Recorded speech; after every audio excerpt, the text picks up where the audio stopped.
नमस्कार मंडळी, सोनालीज किचन कुकिंगमध्ये तुमचं मनापासून स्वागत आहे. तर आजची रेसिपी आहे खोबऱ्याचं वांगं. वांग्याची भाजी म्हटलं की बहुतेक जणांना आवडतच नाही, पण मी ह्या भाजीमध्ये काही ट्रिक्स आणि टिप्स वापरलेल्या आहेत. त्या तुम्ही फॉलो जर केल्या तर तुम्हाला वांग्याची भाजी नक्की आवडेल.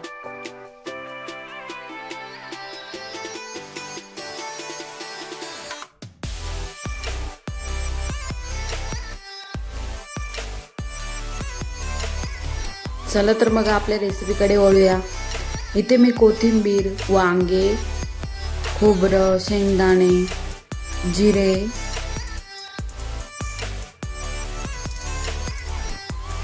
हिंग, धनेपूड, हळद, मीठ,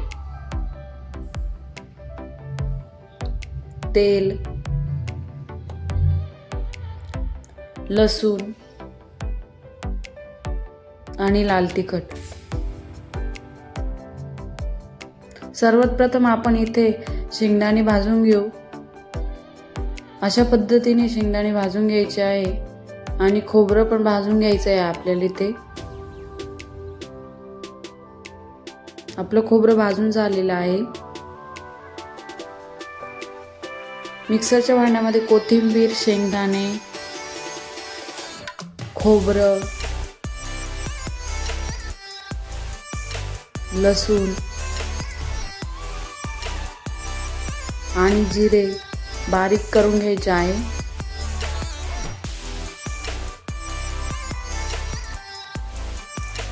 अशा पद्धतीने बारीक करून घ्यायचं आहे. इथे वांग्यांचे असे काप करून घ्यायचे आहे आणि त्यामध्ये मीठ भरून घ्यायचं आहे व्यवस्थित. वांग्यामध्ये मीठ भरल्याने काय होणार आहे की वांग्याचा आळणीपणा आहे ना निघून जाणार आहे. त्यामुळे वांगे चविष्ट लागणार आहे आपल्याला. असं व्यवस्थितपणे सगळ्या वांग्यांमध्ये थोडं थोडं मीठ भरून घ्यायचं आहे. मसाला भरण्याच्या आधी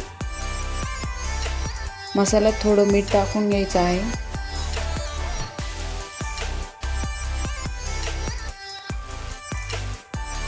मसाला व्यवस्थित चारी बाजूनी भरून घ्यायचा आहे.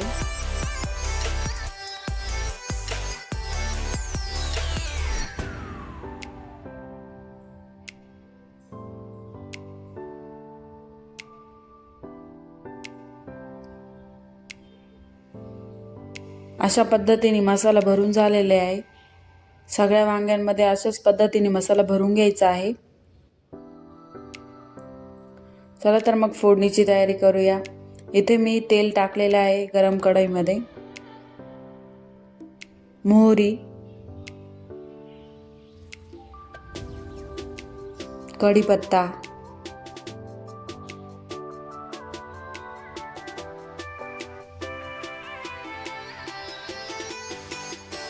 जिरे व्यवस्थित ते फ्राय करून घ्यायचं आहे. 1 चमचा मसाला टाकायचा आहे.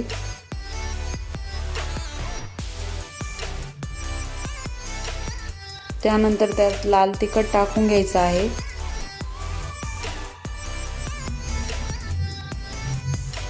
हळद, हिंग, धनेपूड पण टाकून घ्यायचे आहे. हे सगळं व्यवस्थित फ्राय करून घ्यायचं आहे. त्यामध्ये हळूहळू वांगे सोडून द्यायचे आहे. वांगे पण मसाल्याबरोबर फ्राय करायचे आहे आणि कन्सिस्टन्सी ॲडजस्ट करायची आहे पाण्याची.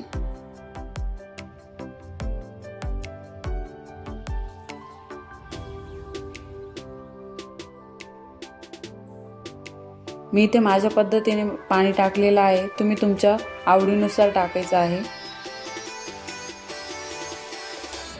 आपण उरलेला मसाला टाकून घेऊ.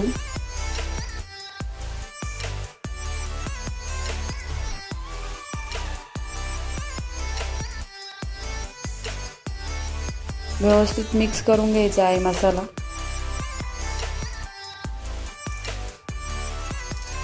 मीठ टाकून घेऊ.